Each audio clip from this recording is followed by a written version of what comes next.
Shalom, shalom, shalom. Thank you for joining us today. God bless you. Let this day be a blessed, beautiful, joyful day for you. Today, we'll destroy the unnecessary things that has been created by the rulers or by the people who wanted to rule us. We will destroy all the unnecessary stuff that has been created in the name called religion. Today we'll put a full stop to a word called religion. We will discuss the spirituality in everyone. Spirituality is present in everyone, and I believe that 100%. And today we'll discuss that. I want you to watch it fully. Do not watch one sentence or 10 minutes and make a comment. Watch the full sermon. Go through the verses that I give you and think to yourself. Spirituality is not someone giving instructions to you. It is you experiencing it. Though I give you so many sermons or so many lessons, the final thing is you have to experience this. That's the beauty of spirituality. So I want you to listen to it carefully and come to a conclusion. God bless you. கிறிஸ்துவுக்குள் பிரியமானவர்களே, எடுத்துக்கொள்வோம் மத்தேயு எழுதின சுவிசேஷம் 15ஆம் அதிகாரம் 21 முதல் 28. Matthew chapter 15, 21 to 28. மத்தேயு 15, 21 28. Matthew chapter 15, 21 to 28. வாசிக்க கேட்போம். பின்பு இயேசு அவ்விடம் விட்டு புறப்பட்டு தீரு சீதோன் பட்டணங்களின் திசைகளுக்கு போனார்.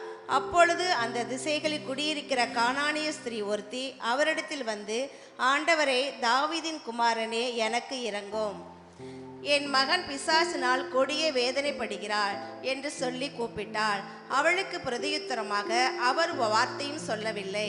அப்பொழுது அவருடைய சீஷர்கள் வந்து, இவள் நம்மை பின்தொடர்ந்து கூப்பிடுகிறாளே, இவளை அனுப்பிவிடும் என்று அவரை வேண்டிக் கொண்டார்கள். அதற்கு அவர், காணாமற் போன ஆடுகளாகிய இஸ்ரவேல் வீட்டாரிடத்திற்கு அனுப்பப்பட்டனே என்று மற்றபடி அல்ல என்றார். அவள் வந்து, ஆண்டவரே, எனக்கு உதவி செய்யும் என்று அவரை பணிந்து கொண்டாள். அவர் அவனை நோக்கி, பிள்ளைகளின் அப்பத்தை எடுத்து நாய்க்குட்டிகளுக்கு போடுகிறது நல்லதல்ல என்றார். அதற்கு அவள், மெய்தான் ஆண்டவரே, ஆகிலும் நாய்க்குட்டிகள் தங்கள் எஜமான்களின் மேஜையிலிருந்து விடும் துணிக்கைகளை தின்னுமே என்றார். இயேசு அவளுக்கு பிரதியுத்தரமாக, ஸ்திரீயே, உன் விசுவாசம் பெரிது, நீ விரும்புகிறபடி உனக்கு ஆக கடவுது என்றார். அந்நேரமே அவள் மகள் ஆரோக்கியமானாள். அல்லேலூயா. 24வது வசனத்தை கொஞ்சம் திரும்ப வாசிங்க. அதற்கு அவள், காணாமற் போன ஆடுகளாகிய இஸ்ரவேல் வீட்டாரிடத்திற்கு அனுப்பப்பட்டனே என்று மற்றபடி அல்லவென்றார். அவள் Thank you. But he answered and said, I was not sent except to the lost sheep of the house of Israel. Hallelujah. இன்றைய செய்தியின் தலைப்பு, yes, one in all, அனைத்தும் ஒன்று. ஒன் இன் ஆல், அனைத்தும் ஒன்று. பக்கத்தில் பார்த்து சொல்லுங்க, ஒன் இன் ஆல், அனைத்தும் ஒன்று. அனைத்தும் ஒன்று. அல்லேலூயா. கைகளை வைங்க, நாம் ஜெபிப்போம். ஜீவனில் அன்பின் தேவனே, நீ தந்த வார்த்தைக்காக நன்றி செலுத்துகின்றோம். நீர் இதன் வழியாக எங்களை நடத்தி செல்லும். நாங்கள் சரியாக புரிந்து கொள்ள, அதை வெற்றி பெறவும் நீர் உதவி பொறுப்பெடுத்துக் கொள்ளும் வழி நடத்தும். இயேசுவின் நாமத்தில் கேட்கிறேன் ஜீவனில் நல்ல பிதாவே, ஆமென். அல்லேலூயா. ஷலோம் ஷலோம். நல்லா விஷ் பண்ணுங்க, சிரிச்ச முகத்தோட சந்தோஷமா. கர்த்தர் உங்களை ஆசீர்வதிக்கட்டும். Blessed be your day. God bless you. அல்லேலூயா. ஆமென். கிறிஸ்துவுக்குள் பிரியமானவர்களே, இயேசு கிறிஸ்து தன்னுடைய வார்த்தைகள் எப்பொழுதுமே சிறந்து விளங்கியிருக்கார். எத்தனை பேர் ஒத்துக்கிறீங்க? அவருடைய வார்த்தைகளுக்கு பஞ்சமே இல்லை. ஏன்னா இயேசு கிறிஸ்து ஒரு இடத்துல குறிப்பிட்டிருக்கிறார், என்னுடைய வார்த்தைகள் என் வார்த்தைகள் அல்ல, என் அனுப்பியவரின் வார்த்தைகள். அப்போ பிதாவானவர் இயேசு கிறிஸ்துவை ஒரு கருவியாக பயன்படுத்தி வார்த்தைகளை பேசும்போது, அந்த வார்த்தைகள், இயேசு கிறிஸ்து பேசிய வார்த்தைகளை கவனிச்சிங்கன்னா, 1000 வருஷத்தில் படிச்சிருந்தாலும் சரி, 2000 படிச்சிருந்தாலும் சரி, 2025 படித்தாலும் சரி, எல்லா பிரச்சனைக்கும் விடுதலை தருது. ஆமாவா இல்லையா? இன்னும் வருஷங்கள் கடக்கட்டுமே, 3000 ஆகட்டும், 4000 ஆகட்டும், அந்த சூழலுக்கு ஏற்ப ஏற்ற வார்த்தைகளை சரியான வடிவில் வடிவமைத்தது இயேசுவின் சிறப்பான அம்சம். மிக அழகா பேசியிருப்பார். அப்படி பேசுகின்ற ஒரு இடத்துல எப்பவுமே உவமையில பேசுற இயேசு கிறிஸ்து மெட்டாஃபர் மாதிரி ஒன்று பேசியிருப்பார். ஒரு உள்நோக்கம் வச்சு வெளியில ஒன்று பேசுவாங்க தெரியுமா, அதுதான் மெட்டாஃபர்னுவாங்க. அது போல பேசியிருக்கார். அதை என்ன, இதுல இருந்து என்ன தேவன் சொல்ல வரார், அந்த உண்மையை தெரிஞ்சுக்கிட்டோன்னு வைங்களேன், இதுவரைக்கும் நம்மளை ஈஸியா மழுங்கடிச்சாங்க பாருங்க. இதையும் அதையும் சொல்லி இத்தனை வருஷமா அதையும் இதையும் சொல்லிக்கிட்டே இருந்ததை ஈஸியா நம்ம உடைச்சு எரிஞ்சிடலாம் இன்னைக்கு. அல்லேலூயா. மதம், முக்கியமா மதம்னு ஒரு பெரிய ஒரு வேறுபாடை உண்டாக்கி இன்னைக்கு அழகா நம்மளை பிரிச்சு வச்சிருக்கத இயேசு கிறிஸ்து ஒரு இடத்துல நீட்டா உடைச்சிருப்பார். அதை இன்னைக்கு டிஸ்கஸ் பண்ண போறோம். இன்னையிலிருந்து அந்த தேவையில்லாத மதம்ன்ற பிரச்சனையை தூக்கி வெளியில எரிய போறோம். ஆமென். அல்லேலூயா. நல்ல சத்தமா அல்லேலூயா சொல்லுங்க. இயேசு கிறிஸ்து தீரா மற்றும் சீடோன்ற பகுதிக்கு வராரு. அங்க ஒரு ஸ்திரீ காலில் வந்து விழுந்து கெஞ்சுறாங்க. அவள் வந்து கானானிய ஸ்திரீ அப்படின்னு மத்தேயுல கொடுக்கப்பட்டிருக்கு. மார்க் 7ஆம் பகுதியில அவள் வந்து கிரேக்க ஸ்திரீன்னு கொடுக்கப்பட்டிருக்கு. ஹலோ, ஒரு பக்கத்துல கானானியர்னு இருக்கு, இன்னொரு பக்கத்துல கிரேக்கர்னு இருக்கு. ஸோ காமனான ஆன்சர் என்னன்னா அவங்க வந்து ஒரு புறஜாதி, ஜென்டைல், புறஜாதி. இப்போ இந்த ஸ்திரீ வந்து இயேசு கிறிஸ்துட்ட, என் மகள் வந்து ஒரு மாதிரி பிசாசுனால் தாக்கப்பட்டிருக்கிறா, கொஞ்சம் விடுதலை தாங்க, கொஞ்சம் எனக்காக நீங்கள் பிரார்த்தனை பண்ணுங்க அப்படின்னு காலில் விழுந்து கேட்கும் போது இயேசு கிறிஸ்து எந்த பதிலும் சொல்லவில்லை என்று வேதம் சொல்லுகிறது. ஆமாவா இல்லையா? என்ன, எப்பவும் கருணை கடலாக இருப்பார், டக்குன்னு இறங்கிடுவார், கையை நீட்டி ஆசீர்வதிச்சிருவார். இந்த இடத்துல ஒன்றுமே பேசலை. ஏன்றதை நான் அப்புறம் சொல்கிறேன். அவர் பேசாமல் போனோடனே அவருடைய சீஷர்கள் என்ன செஞ்சாங்கன்னு கொஞ்சம் பாருங்களேன். மத்தேயு 15ல் 23ஆம் வசனம், 23ஆம் வசனம் வாசிங்க பாப்போம். அவளுக்கு பிரதியுத்தரமாக அவர் ஒரு வார்த்தையும் சொல்லவில்லை. அப்பொழுது அவருடைய சீஷர்கள் வந்து, இவள் நம்மை பின்தொடர்ந்து கூப்பிடுகிறாளே, அவருடைய சீஷர்கள் வந்து இவர் நம்மளை பின்தொடர்ந்து கூப்பிடுகிறாளே, இவளை அனுப்பிவிடும் என்று அவரை வேண்டிக் கொண்டார்கள். அனுப்பிவிடும் என்று சீஷர்கள். எந்த இடத்துலையும் சீஷர்கள் இந்த மாதிரி ரெக்வஸ்ட்லாம் வச்சதில்லை, தேவன்கிட்ட பேசினதில்லை.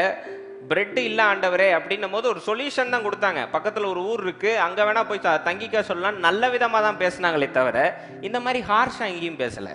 இது ஒரு ஹார்ஷான ஸ்டேட்மெண்ட். இன்னைக்கு யாராவது இன்னைக்கு அலெக்சாண்டர் அங்கிள் என்கிட்ட வந்து ஜோம் பண்ணும் போது ஜோயல் என் பக்கத்தில் நின்றுட்டு வேண்டாம் இவரை அனுப்பி விடுங்கள்னா எப்படி இருக்கும் சொல்லுங்க? எப்படிங்க இருக்கும்? மூஞ்சால் அடித்த மாதிரி இருக்குமா இல்லையா? மூஞ்சால் அடித்த மாதிரி.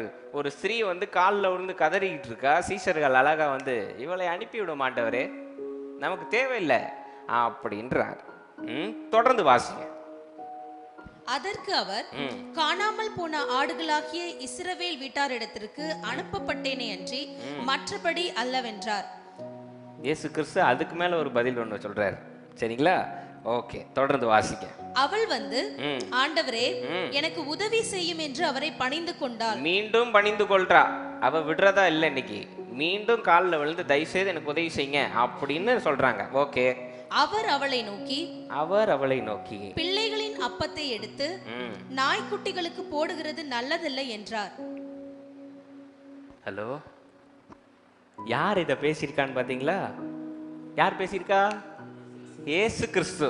கருணை கடல், தியாக செம்பல், பொறுமையின் சிகரம் அப்படின்னு சொல்லப்படக்கூடிய இயேசு கிறிஸ்து என்ன பேசினாரா? பிள்ளைகளுக்கு வைத்திருக்க அப்பத்தை எடுத்து நாய்க்குட்டிகளுக்கு போடுவது எப்படி? சரி, இது கொஞ்சம் ஹார்ஷா இல்லை? சரி, ஃபர்ஸ்ட் ஹார்ஷ் இருக்கா இல்லையான்றதை விட கேட்ட விஷயத்துக்கும் தேவன் சொன்ன பதிலுக்கும் சம்மந்தமே இல்லைங்க. அவங்க வந்து கேட்டது என்ன? ஒரு அற்புதம் செய்யுங்க, என் பிள்ளையை கொஞ்சம் சுகப்படுத்துங்கன்னு கேட்டாங்க. இயேசு கிறிஸ்து சம்மந்தமே இல்லாமல் பிள்ளைகள் கொடுத்த அப்பத்தை தூக்கி நாய்க்குட்டிகளுக்கு போடலாமா அப்படின்னா என்ன புரியும்? இன்னைக்கு எஸ்தரம்மா வந்து ஒருத்தர் எனக்கு ஃபோன் பண்ணார், பாஸ்டர் அவருக்காக நீங்கள் ஜோமன் ரொம்ப வைத்த வழியில் இருக்கார், அவருக்காக நீ ஜோம் பண்ணும் போது நான் ஃபோன் எடுத்து பிள்ளைகளுக்கு வைத்திருக்க அப்பத்தை நாய்க்குட்டிகளுக்கு போடுவது நல்லதான்னு கேட்டால் என்ன சொல்லுவாங்க எஸ்தரம்மா? ஏற்கனவே பாஸ்டர் கொஞ்சம் ஒரு மாதிரி தான், ரொம்ப ஃபுல்லாக முத்திருச்சு போல, நடக்குமா நடக்காதா? ரொம்ப ஒரு வழியில் எனக்கு ஃபோன் பண்ணுறீங்க, பாஸ்டர் கால் ரொம்ப வலிக்குது, எனக்காக ஜோம் பண்ணுங்க, பிள்ளைகளுக்குள்ள அப்பத்தை தூக்கி நாய்க்குட்டிகளுக்கு போடுவது நல்லதாமா அப்படின்னா என்ன பண்ணுவீங்க? அன்னைக்கே சர்ச்சில் ரெசிக்னேஷன் லெட்டர் கொடுத்துட்டு வெளியே போயிடுவீங்க, இந்த சர்ச்சுக்கு நான் வரமாட்டேன். சரி, நான் பேசுகிறேன் அது வேற. நான் கொஞ்சம் உதர்க்கமான ஆள்னு அப்படிதான் பேசணும்னு வச்சுக்கோங்களேன். இயேசு கிறிஸ்து எப்படி பேசலாம்? எப்போ பார்த்தாலும் அன்பு. என்ன கேட்டிருக்கணும் இயேசு கிறிஸ்து இந்த இடத்துல? நீ விசுவாசிக்கிறாயான்னு தான் கேட்டிருக்கணும். கேட்டிருக்கணுமா இல்லையா? அதுதாங்க அவர் ஸ்டைலு.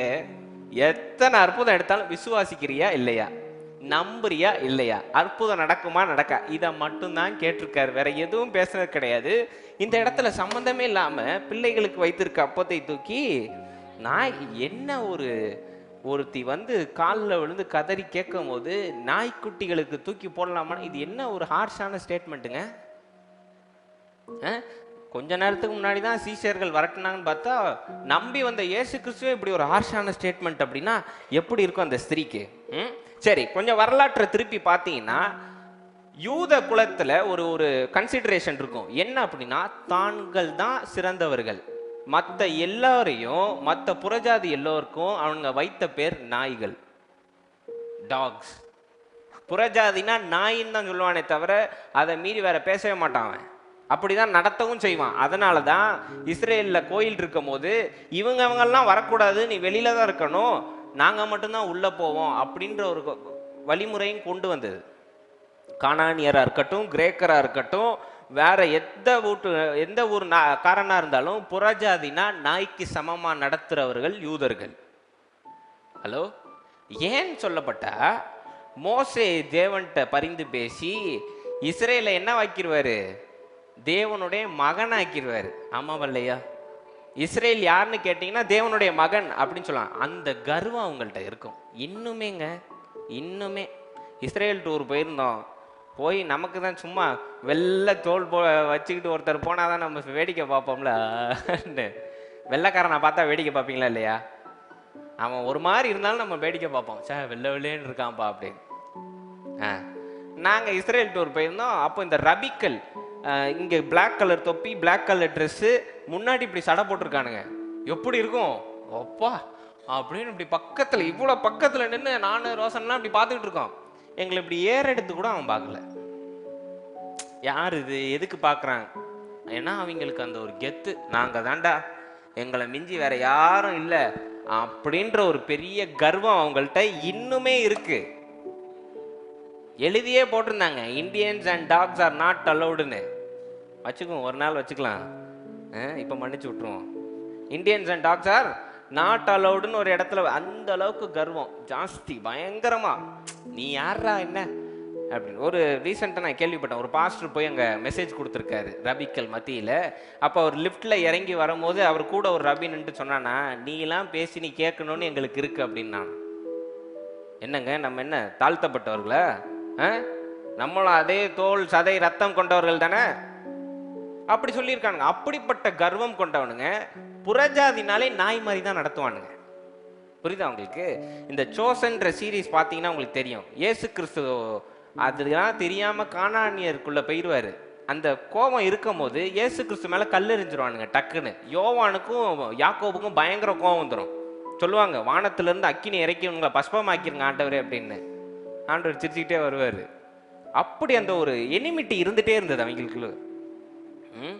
சரி, இது வரலாறு. இன்னும் ரசிக்கப்படலை. ஆமாம், இன்னும் ரசிக்கப்படலை. மெசையா இன்னும் வானத்தில் இருக்காரு அப்படின்னு நம்மளை மாதிரி அவங்களும் நம்பிக்கிட்டு இருக்காங்க. அவங்களும் நம்பிக்கிட்டு இருக்காங்க. இன்னும் சரிப்பட்டு வரல. சரி, இது வரலாறு. இது பொதுமக்கள் பேசலாம். நான் சொல்றது புரியுதா உங்களுக்கு? யூதர்கள் அவங்களுக்குள்ள ஒரு வெறுப்பு இருக்கு, அதை பொதுமக்கள் பேசலாம். இயேசு கிறிஸ்து பேசணும்னு அவசியம் இல்லையேங்க.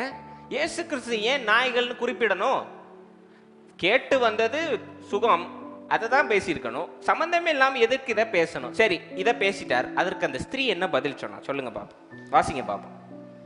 அவர் அவளை நோக்கி, பிள்ளைகளின் அப்பத்தை எடுத்து நாய்க்குட்டிகளுக்கு போடுகிறது நல்லதல்ல என்றார். அதற்கு அவள் மெய்தான் ஆண்டவரே, ஆகிலும் நாய்க்குட்டிகள் தங்கள் எஜமான்களின் மேஜையில் இருந்து விழும் துணிக்கைகளை தின்னுமே என்றார். என்ன ஒரு பதில் பாருங்க. இவர் இன்டெலிஜென்ட்டா கேள்வி கேட்டா அவ மோர் இன்டெலிஜென்ட்டா பதில். ஓகே, அதுக்கு இயேசு கிறிஸ்து என்ன சொல்றார்? இயேசு அவளுக்கு பிரதியுத்தரமாக, ஸ்திரீயே, உன் விசுவாசம் பெரிது, நீ விரும்புகிறபடி உனக்கு ஆக கடவது என்றார். அந்நேரமே அவள் மகள் ஆரோக்கியமானாள். இப்போ இந்த அற்புதத்துக்கும் இந்த கான்வர்சேஷனுக்கும் சம்மந்தம் இருக்கான்னு கொஞ்சம் படித்து பாருங்களேன். எனக்கு ரொம்ப நாள் இந்த கேள்வி இருந்துகிட்டே இருந்தது. கேட்டு வந்தது சுகம், எதுக்கு இந்த பதில் சொல்லணும் அப்படின்னு ரொம்ப நாள் குழப்பிட்டு இருந்தேன். ஆக்சுவலாக இந்த செய்தி எங்கள் அம்மாவுடைய செய்தி. அவங்க தான் இதுக்கு எனக்கு விளக்கமே கொடுத்தாங்க. அவங்க பேச மாட்டேன்ட்டாங்க, அதனால நான் பேசிக்கிட்டு இருக்கேன். என்னங்க இது, கேட்டு வந்தது சுகம், அங்கே நின்று அப்பத்தை கொடுக்கலாமா வேண்டாமான்னு இவர் கேட்க, அந்த ஸ்திரீ உடனே துணிக்கை விழுகிறத நாய் சாப்பிடுதானேன்னு சொல்ல, இதை கேட்ட இயேசு கிறிஸ்து உன் விசுவாசம் உன்னை ரட்சித்ததுங்க. எஸ்தரம்மா எனக்கு ஃபோன் பண்ணுறாங்க ஜெபிக்க சொல்லி. நான் எஸ்தரம்மாட்ட ஒரு வாக்கியானம் சொல்கிறேன், உப்பு தண்ணி குடித்தோம் தண்டனை அனுபவிச்சு தான் ஆகணும் எஸ்தரம்மா அப்படின்றேன். உடனே எஸ்தரம்மா ஆனால் தேவனுடைய கிருபையில் அதை காப்பாற்றப்படலாம்னு உங்கள் விசுவாசம் உன்னை ரட்சித்தது அப்படின்னா என்னங்க நடக்குது? சம்பந்தமே இல்லாத மாதிரில இருக்கு. சரி, இதனுடைய ஆழம் என்ன, ஏன் இப்படி பேசணும்? ஏன்னா இயேசு கிறிஸ்து ஒரு விஷயத்த பேசுறாருன்னா சும்மா பொழுதுபோக்குக்கோ அவருடைய பெருமைக்கோ என்னைக்கும் பேசினதே கிடையாது. நான் ஸ்டார்டிங்ல சொன்ன மாதிரி மீண்டும் சொல்றேன், இயேசு கிறிஸ்து பேசிய ஒவ்வொரு வார்த்தைகளும் பிதாவானவர் பேசிய வார்த்தைகள். Right, okay. எனக்கு ஏன் இந்த டவுட் இருந்துட்டே இருந்ததுன்னா, ஜாதி பார்க்க மாட்டார், மதம் பார்க்க மாட்டார், இவன் பாவின்னு பார்க்க மாட்டார், தீட்டுன்னு பார்க்க மாட்டார், அவன் கூட உட்காந்து சாப்பிட்ற இயேசு கிறிஸ்து ஏன் இதை பேசணும் அப்படின்ற போது தான் தேவன் வெளிப்படுத்தினார். இந்த மத பிரச்சனைன்றது இன்னைக்கு நேற்று ஆரம்பிச்சது கிடையாது. இயேசு கிறிஸ்து காலத்திலிருந்து தொடர்ந்துகிட்டு இருக்கு. இயேசு கிறிஸ்து காலத்திலிருந்து இது இருக்கு. அதனை உடைப்பதற்கு இயேசு கிறிஸ்து செய்த ஒரு சிறப்பான செயல் இந்த சம்பவம். ஹலோ, என்னன்னா இயேசு கொஞ்ச நேரத்துக்கு முன்னாடி பாருங்க, இயேசு கிறிஸ்து பேசுறதுக்கு முன்னாடியே அவருடைய சீஷர்கள்லாம் ரியாக்ட் பண்ணிட்டாங்க, இவளை அனுப்பிடுங்க ஆண்டவரே. ஏன்னா மனசுல இந்த வெறுப்பு, இவங்களுக்கெல்லாம் எதுக்கு ஜெபம் பண்ணணும்? லிட்ரல் டிரான்ஸ்லேஷன்ல பேசணும்னா இயேசு கிறிஸ்து கூட நின்று இவங்களுக்கு எதுக்கு ஜெபம் பண்ணணும், அனுப்பி விடுங்க. இதை தான் அங்கே பேசியிருக்காங்க சீஷர்கள்லாம். வேண்டாம், இவங்களுக்கெல்லாம் எதுக்கு ஜெபம் பண்ணணும், இவங்கெல்லாம் நாய்களுக்கு சமம், அனுப்பி விடுங்க, வேண்டாம் ஆண்டவரே. இதை மனசுல அங்க நிக்கிற அந்த ஸ்திரீயா இருக்கட்டும், உதவி கேட்டு வந்த ஸ்திரீயா இருக்கட்டும், கூட நிக்கிற சீஷர்களா இருக்கட்டும், இல்ல சுத்தி உள்ள மக்களா இருக்கட்டும், எல்லாருக்கும் இந்த மைண்ட் செட் இருக்கு, என்ன செய்ய போறாரு ஆண்டவர். அப்ப இயேசு கிறிஸ்து இதனை புரிந்து கொண்டு மறைமுகமாக சொல்றாரு, இது அவங்க மைண்ட் செட்டுங்க, இவங்க நாய்ங்க, இவங்களை ஏன் நம்ம நடத்தணுன்றது இவங்க மைண்ட் செட்டு. ஸோ இயேசு கிறிஸ்து அந்த ஸ்திரீயை சோதிச்சு பார்க்குறாரு, இப்படி நாய்க்குட்டிகளுக்கு அப்பத்தை தூக்கி கொடுக்கறது நல்லதா அப்படின்னு ஒரு கேள்வி கேட்குறாரு. அந்த ஸ்திரீ என்ன பண்ணியிருக்கலாம், தப்பு ஆண்டவரே மன்னிச்சுக்கங்க, தெரியாம உதவி கேட்டுட்டேன்ட்டு போயிருக்கலாம். அந்த ஸ்திரீ மிக தெளிவா சூப்பரா ஒரு வார்த்தை சொல்லுவா, மேலேருந்து கீழே விழுறத நாய் சாப்பிடதானே ஆண்டவரை செய்து அப்படின்னு சொன்ன அடுத்த நிமிஷமே இயேசு கிறிஸ்து கொஞ்சம் கூட யோசிக்கல, உன் விசுவாசம் உன்னை ரட்சித்தது. இப்போ இந்த இடத்துல எங்க பாஸ்டர் விசுவாசம் தென்பட்டுச்சு அப்படின்னா, இவங்க இத்தனை வருஷமா வச்சிருந்தாங்க பாருங்க, இது மதம், இது ஜாதி, இதை தான் பின்பற்றணும், இவங்களுக்கு தான் இயேசு கிறிஸ்து இருப்பார், இவங்களுக்கு தான் இயேசு கிறிஸ்து உதவி செய்வார், இது எல்லாவற்றையும் அந்த ஸ்திரீ கொஞ்சம் கூட யோசிக்காம தான் ஒரு கானானியர், தான் ஒரு கிரேக்கர்ன்றதே மறந்து, உம்மை நான் நம்புறேன், உமக்கு செய்யற இயேசு கிறிஸ்து எனக்கும் செய்ய வல்லவர்னு அந்த ஸ்திரீ நம்பி ஒரு பதில் சொன்னா பாருங்க, அங்கேயே அவளுடைய விசுவாசம் பெருசுன்னு ஆண்டவர் தெரிஞ்சிச்சு. அதனாலதான் உன் விசுவாசம் உன்னை ரட்சித்தது அப்படின்ட்டார் இயேசு கிறிஸ்து. அல்லேலூயா. இதுதான் சம்பவம். இப்போ இந்த சம்பவத்துல இருந்து என்ன பாஸ்டர் சொல்ல வரீங்க அப்படின்னா, அந்த இடத்துல இயேசு கிறிஸ்து என்ன தெரியுமா செய்ய முயற்சி செய்தாரு, மதம் எல்லாவற்றையும் அந்த இடத்திலேயே ஒரு முற்றுப்புள்ளி போடுவதுதான் இயேசு கிறிஸ்துவோடைய முக்கியமான நோக்கம். இவங்க மைண்ட் செட் இருக்கு பாருங்க, இன்னைக்கு இவங்க யூதன், இவன் கிரேக்கன், இவன் கானானியர், இவனுக்கெல்லாம் செய்ய மாட்டார். இது எந்த இடத்துல பாஸ்டர் விளங்கி இருக்குன்னா, ஞானஸ்தானம் கொடுத்த யோவானே கேட்டாரா இல்லையா, இயேசு கிறிஸ்து அற்புதம் செஞ்சுக்கிட்டு எல்லாரு கூடயும் உட்காந்து சாப்பிட்டுட்டு இருந்தோன்னே யோவானஸ்தானம் கொடுத்த யோவானுக்கே டவுட் வருது, வருகிறவர் நீர் தானா இல்ல வேற ஒருத்தரை எதிர்பார்க்கணுமான்னு கேட்டு அனுப்புனாரா இல்லையாங்க? அனுப்புனார. ஏன்னா இவங்க மைண்ட் செட்லாம் என்ன, இயேசு கிறிஸ்து ஒரு குதிரையில வருவாரு, ஒரு பெரிய படையை திரட்டி ரோமுக்கு எதிர்த்து சண்டையை போடுவாரு, சண்டையை போட்டு நம்ம எல்லாத்தையும் பரலோகத்துக்கு கூட்டு போயிடுவாரு அப்படின்னு ஞானஸ்தானம் கொடுத்த யோவானு கூட அதுதான் மண்டையில இருந்தது. இன்னைக்கு நம்மளும் அதானே பண்ணிட்டு இருக்கோம். இயேசு கிறிஸ்து ஒரு நாள் வருவாரு, நம்ம எல்லாரையும் ஒரு பையில தூக்கி போட்டு வானத்துக்கு கொண்டு போயிடுவாரு, மற்றவங்க எல்லாரையும் அழிச்சிருவாரு. யாரு சொன்னா?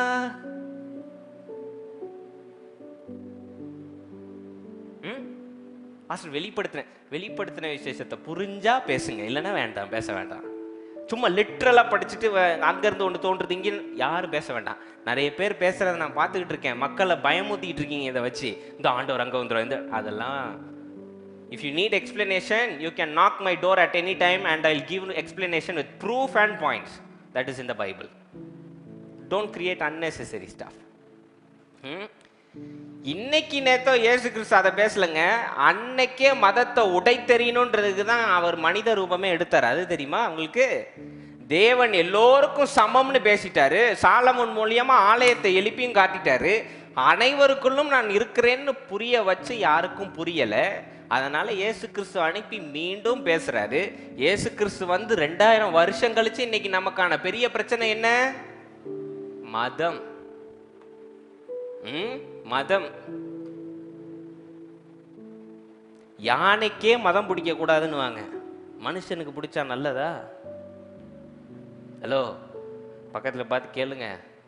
மனுஷனுக்கு பிடிச்சா நல்ல, அவங்கள கேட்டுறாதீங்க யானைக்கு மதம் பிடிக்கிறது நல்லதா சிஸ்டர், நீங்களும் அப்படி தான் இருக்கீங்கன்னு. பக்கத்தில் பார்த்து கேளுங்க, மனுஷனுக்கு மதம் பிடிச்சா நல்லதா? மதம் ஒன்று நல்லா தெரிஞ்சுக்கோங்க. இன்னைக்கு மதம் அப்படின்றது இறைவனை பற்றுவதற்கான பக்தியான ஒரு செயல் கிடையாது. நம்மளை ஆட்சி செய்யவும், நம்மளை ஒரு சரியான ஒரு இதில், அதாவது நிம்மதியை அடைஞ்சிடக்கூடாது, மக்கள் பிரிஞ்சே இருந்தால் தான் நமக்கு நல்லதுன்னு அரசியல் பார்ட்டிகளால் உண்டாக்கப்பட்டதே மதம், வேற எதுவும் கிடையாது. எவ்வளோ தப்பாக இருந்தாலும் எடுத்துக்கோங்க. This is the truth and I stand by it. Religion is a word, religion is a definition that was created by the ruling parties or the political parties to rule over us. இன்னைக்கு இப்படி வச்சுக்கலாங்க. இன்னைக்கு மதம் எல்லாத்தையும் உடைச்செறிஞ்சாச்சு, எல்லோரும் ஒண்ணுன்னா எங்கங்க பிரச்சனை வரப்போகுது? போலீஸ் நமக்கு தேவையாங்க? எல்லா நாட்டில் உள்ளவரும் நம்ம நாட்டை சேர்ந்தவங்க எல்லாரும் ஒண்ணுதாங்க அப்படின்ட்டு ஆர்மி நமக்கு தேவையாங்க? படை தேவையாங்க? பார்டர்ல செக்யூரிட்டி ஃபோர்ஸ் தேவையாங்க? நமக்காக பார்டர்ல நின்று சாவ போறாங்களா சொல்லுங்க? எல்லாரும் சமம்னு ஆயிட்டா எதுக்கு சண்டை வர போகுது? கொஞ்சம் பதில் சொல்லுங்க. ஆமா இல்ல பாஸ்டர் சொல்லுங்க. எதுக்குங்க? இன்னைக்கு எல்லாரும் சமம்னு ஆயிடுச்சுன்னா எங்க சண்டை போட போறோம்? சண்டே இருக்காதே, பாலிடிக்ஸே நடக்காதே. அதுதான் பிரச்சனை. இன்னைக்கு நீங்களும் நானும் பிரிஞ்சு அடிச்சுக்கிட்டு சண்டை போட்டாதான் அவங்களுக்கு காசு சேரணுன்றதுக்காக மதத்தை பயன்படுத்துறாங்க. இன்னையோட முற்றுப்புள்ளி போட்டுருங்க அதுக்கு. நான் அதை தான் உங்கள்கிட்ட திரும்பவும் சொல்லிக்கிட்டே இருக்கேன். நான் இதை நான் மட்டும் சொல்லல, வேதத்தை பார்த்தீங்கல்ல, இயேசு கிறிஸ்து அன்னைக்கே உடைக்க முயற்சி செய்திருக்கிறார். இவங்க மைண்ட் செட்லாம் இது, இவங்கெல்லாம் இப்படிதான் எதிர்பார்க்கறாங்க. வானத்திலிருந்து அனுப்பப்பட்ட மன்னாவை நாய்களுக்கு போடுவது சரியான்னு இவங்களுடைய மைண்ட் செட்டை கேட்டு பார்க்கிறார். அதுக்கு அந்த ஸ்திரீ அதை உடைக்கிறாள். இல்ல ஆண்டவரே, கீழே உழுவுறதே மற்றவங்களும் சாப்பிட்றாங்களே, சிறு நாய்களும் சாப்பிடுதே, அதுல தப்பே இல்லையன்னும் போது உன் விசுவாசம் உன்னை நீ உடைச்சிட்ட, அதனால உன் விசுவாசம் உன்னை வச்சு. அவ பவுண்டரியை வைக்கலைங்க. கரெக்டா இல்லையா? இன்னைக்கு நீங்க எத்தனை பேர் இன்னைக்கு பவுண்டரி வச்சிருக்கீங்க? சரி, இன்னைக்கு மற்ற மதத்தை நம்பல, ஜபத்துக்குன்னு போனா எவ்வளோ பவுண்டரி இருக்கு. நான் ஜெபிக்காதவன், நான் பாவம் செய்தவன், நான் அப்படி பண்ணவன், நான் இப்படி பண்ணவன், இத்தனை பிரச்சனை சந்திச்சிருக்கேன், அதை பண்ணியிருக்கேன், இதை பண்ணியிருக்கேன், இதெல்லாம் செஞ்சதுனால ஆண்டவர் எனக்கு ஜபத்துக்கு பதில் தர மாட்டார், பாஸ்டர் மூலியமா அந்த ரெக்வஸ்ட் போடுவோம். இப்படி பவுண்டரி இருந்தா எப்படிங்க வேலை செய்யும் சொல்லுங்க? ஆண்டவர் உங்களை பார்த்து இன்னைக்கு கேட்கிறார், தேவன் எல்லோருக்கும் சமம், ஆனா பாவம் செஞ்சவன்லாம் இப்படி வரக்கூடாதுன்னு இருக்கேன்னும் போது நீங்க என்ன பதில் சொல்லணும்? தேவன் வெளித்தோற்றத்தை பார்ப்பதல்ல, மனுஷனுடைய உள்ளத்தின் ஆழங்களை அறிகிறார்னு நீங்க சொல்லி அதை உடைக்கும் பொழுது தேவன் உடனே உங்களை பார்த்து சொல்றது, உன் விசுவாசம் உன்னை. ஆமாவா இல்லையாங்க?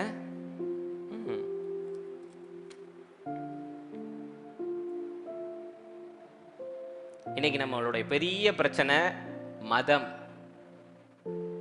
மதம் சொல்லுங்க, மதம். மதம். இயேசு கிறிஸ்து 2000 வருஷத்துக்கு முன்னாடியே மதம்லாம் ஒன்றும் இல்லை, கிரேக்கன் இல்லை, யூதன் இல்லை, ஆண் இல்லை, பெண் இல்லை, அனைவருக்கும் தேவன் ஒன்றுன்னு பேசியிருக்காரா இல்லையா? ஆமேன். இல்லை, பேசியிருக்காரு. அழகா இந்த இடத்துல மீண்டும் ஒரு முறை எல்லாத்தையும் உடைச்சு எறிகிறாரு. இவ்வளவும் படிக்கிற கிறிஸ்தவர்களாக நம்ம இன்னைக்கு மதம் பார்க்கிறோம். ரொம்ப தீவிரமா. இந்த அப்பம்ன்றது எல்லோருக்கும் ஆனது. ஜீவ அப்பம், அப்பம் தேவனுடைய வார்த்தை, எல்லோருக்கும் ஆனது. இயேசு கிறிஸ்து நான் கிறிஸ்தவர்களுக்காக தான் இல்லை இஸ்ரேல் மக்களுக்காக தான் மரிக்க வந்தேன்னு ஏதாவது ஒரு இடத்துல இருந்தா எனக்கு எடுத்து காமிங்க பார்ப்போம். இல்ல இந்த வேதம் கிறிஸ்தவர்களுக்குடையதுன்னு எங்கேயாவது இருக்கா? முதல்ல கிறிஸ்தவர்கள்ன்ற பேர் எங்க இருந்து வந்ததுன்னு தெரியுமா? அப்போஸ்தலர் நடவடிக்கைகள்ல பேதுருவும் யோவானும் மத்தையும் சேர்ந்து வச்ச பேர் இது கிடையாது. மக்கள் கொடுத்த பேர் கிறிஸ்தவர்கள். இவங்க யாருமே கிளைம் பண்ணல. கரெக்டா?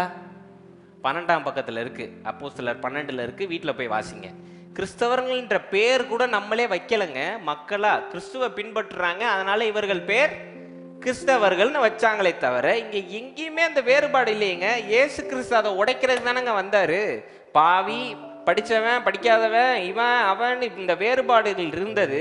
அதுவும் இஸ்ரேல் மக்கள்கிட்ட நிறைய இருந்ததை உடைச்செறிஞ்சி பாவிகளோட உட்காந்து சாப்பிட்டாரு. தீட்டுன்றவனை தொட்டு சுகப்படுத்தினாரு. பாவின்னு சொல்ற எல்லாருக்கும் தான் நான் வந்திருக்கேன்னு இறந்து இன்னைக்கு உயிரோட இருக்காருன்னா, இன்னைக்கு நம்ம இவ்வளவும் தெரிஞ்ச நம்ம ஏன் மதத்தை பின்பற்றணும்னு நான் கேட்கிறேன். நம்மளால அதை உடைக்க முடியாதா என்ன? இயேசு கிறிஸ்துவை வாசிக்கிறோம், அவருடைய உயிருள்ள வார்த்தைகளை வாசிக்கிறோம். இங்க எங்கேயாவது மதத்தின்படி நீங்க ஜெபியுங்கள் இருக்கான்னு சொல்லுங்க. இல்ல கிறிஸ்தவ மதம்னு ஒரு வார்த்தை இருந்தா எனக்கு எடுத்து காமிங்க please. I request you. Christianity is a religion பைபிள்ல ஒரு வார்த்தை இருக்குன்னு எடுத்து காமிங்க பார்ப்போம். ஹலோ, நான் உங்கள்ட்ட தான் பேசுறேன். இருக்கா பைபிள்ல கிறிஸ்தவ மதம்னு ஒரு வார்த்தை இருக்கா? வேதத்தை நீங்க நிறைய தடவை வாசிக்க, பதில் சொல்லுங்க எனக்கு. கிடையாது. சரி, இதெல்லாம் விடுங்க. இப்ப அந்த ஸ்திரீ ஒரு அழகான பதில் சொன்னோன்னே இயேசு கிறிஸ்து என்ன பண்ணிருக்கலாம்? சே சூப்பர், அருமையா நீ பதில சொல்லிட்ட, இப்ப நீ என்ன பண்ணு, தண்ணியில மூழ்கி ஞானஸ்தானம் எடுத்து உன் பேரை மாத்திக்கிட்டு கிறிஸ்தவன் நீ சொல்லிடு, உனக்கு நான் அற்புதம் சொல்லிருக்கலாமா இல்லையா? செஞ்சாராங்க? செஞ்சாரான்னு கேட்கிறேன். செய்யல. ஏன்னா அது அங்க தேவையே கிடையாது. பிதாவானவர் நீ கிறிஸ்தவனா, ஞானஸ்தானம் எடுத்தியா, எனக்காக முட்டி போட்டே நடந்து வந்தியான்லாம் பார்க்க மாட்டாரு. மனசுக்குள்ள நம்பினியா? ஏன்னா பிதாவானவரை நவுத்தக்கூடிய ஒரே விஷயம் விசுவாசம் என்று எபிரேயரில் கொடுக்கப்பட்டிருக்கிறது. The only thing that pleases God is faith, not your unwanted rituals. ஜனா அன்னைக்கு எனக்கு ஒரு வீடியோ அனுப்பியிருந்தான். ஒரு அம்மா ஏதோ ஒரு கோயில் முன்னாடி முட்டி போட்டு அப்படியே போயிட்டே இருக்காங்க, ஏதோ நேர்ந்துருக்காங்க போல.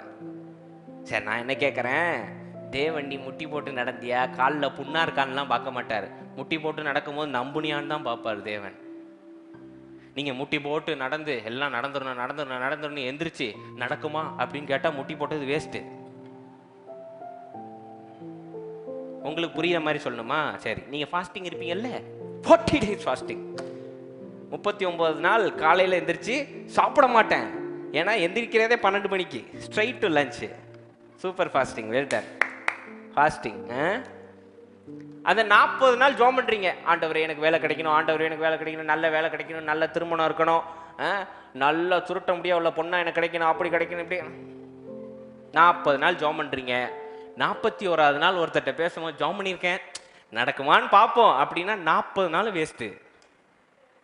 இந்த லெந்து நாட்கள் இருக்கீங்க பாருங்க, ரொம்ப சூப்பரா இருப்பீங்க. 2 நாட்கள் கறி சாப்பிட மாட்டோம், நாங்க புரோட்டா சாப்பிட மாட்டோம், கறி தொட மாட்டோம், அப்படின்லாம் இருந்து என்னங்க நீங்க நிறைவு பண்ணீங்க, என்ன மனசுல நம்புனீங்கன்னு கேட்டா அதுக்கு ஒரு லிஸ்ட் வச்சிருப்போம். இது நடக்கணும், இது பிரார்த்தனை செஞ்சிருக்கோம், அது 41வது நாள் பிரியாணியும் அடிச்சு நோய்த்திடுவோம், அவிசுவாசத்தையும் உள்ள ஏத்திடுவோம். நடக்குமான்னு தெரியல, பார்ப்போம், இறைவன் அனுப்புற போக்கில் நம்ம போவோம் அப்படின்னா 40 நாள் இருந்து வேஸ்ட்டு.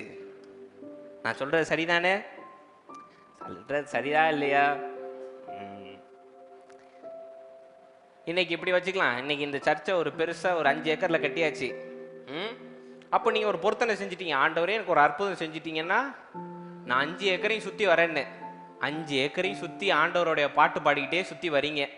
சுத்தி வந்து கடைசியில் என்கிட்ட வந்து ஜோம் பண்ணிக்கிங்க பாஸ்டர் கொஞ்சம் நடக்கணும்னு, நடக்காம போயிட்டுனா பெரிய அசியமா போயிடும் அப்படின்னீங்கன்னா 5 ஏக்கர் நடந்ததும் சுத்த வேஸ்ட்டு, டோட்டலி வேஸ்ட்டு. சொல்லுங்க, தேவன் பார்க்கவா போறார்? நீ முட்டி போட்டியா, உருண்டியா, அங்க பிரதட்சணம் பண்ணியா, எதுவும் தேவனுக்கு தெரியாது. நம்புனியான்னு தான் கேட்பாரு. அதனாலதான் இயேசு கிறிஸ்து ஒவ்வொரு இடத்துலயும் அதனுடைய அற்புதத்துக்கு முன்னாடி என்ன கேட்பாரு? நீ விசுவாசிக்கிறியா? ஏன்னா அதுதாங்க முக்கியம். இன்னைக்கு வெளியில செஞ்சு என்ன பிரயோஜனம் சொல்லுங்க? வெளியில செஞ்சு என்ன பிரயோஜனம்? வெளியில கிறிஸ்தவன்னு காட்டி என்ன பிரயோஜனம்? மனசுக்குள்ள இருக்கணும்ல.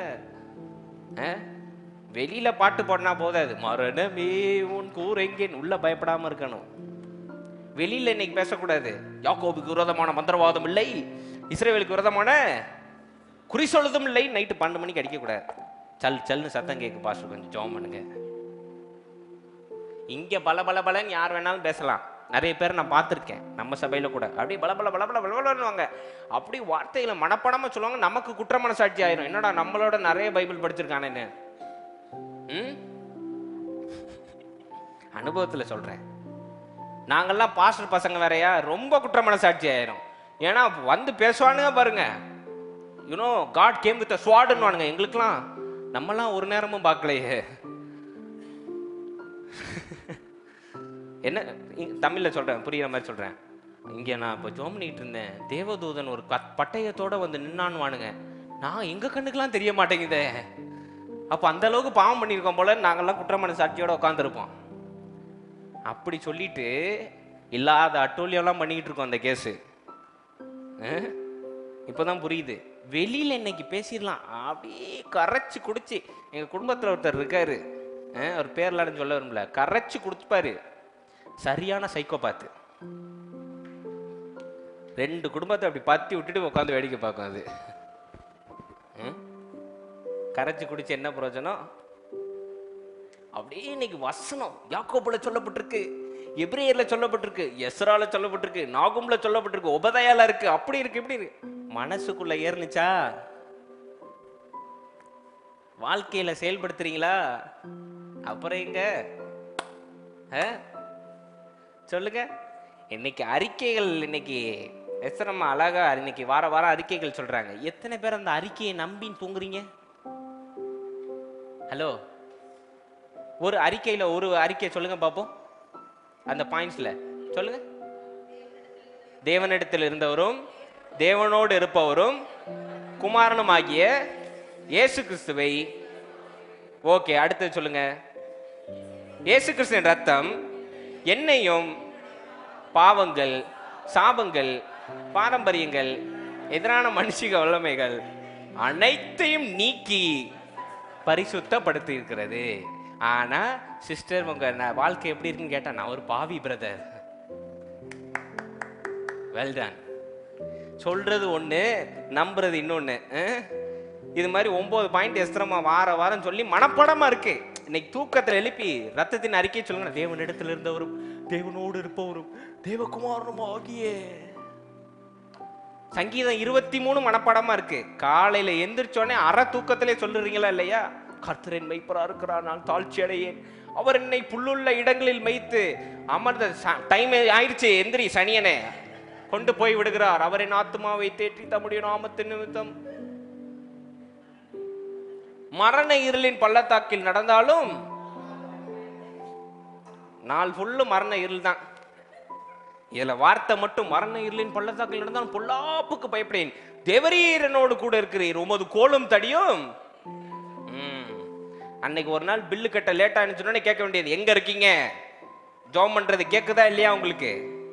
யாரு? தேவனை. இங்க பேசிடலாம், இங்க கடைபிடிக்கணும்னு ஒண்ணு இருக்குல்ல. சங்கீதம் 91 ஞாபகம் இருக்கா? இருக்கா? சொல்லுங்க பாப்போம். எப்படி வருது பாருங்க. உன்னதமானவரின் மரபில் இருக்கிறவன் நான் கர்த்தரை நோக்கி என் கோட்டை சொல்லுவேன்.